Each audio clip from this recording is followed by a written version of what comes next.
Hello guys, how are you? Hope you all are doing well. Today I am back with one of the most interesting video. In this video tutorial guys, we will learn how to disable the shortcuts of website on your Google Chrome browser home page on your MacBook. So I am going to show you. So when I am opening my browser, in the browser home page, as you can see guys, there are some website shortcuts.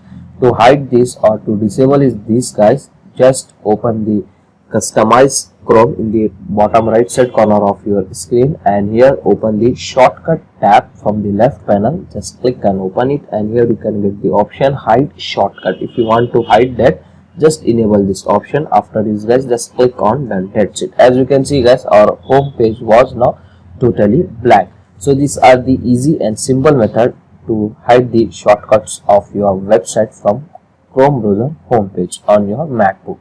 So that's it for today guys, the short and very simple video. Hope you enjoy this. If you enjoy, please guys don't go back without like, share and subscribe to our channel. Thank you very much.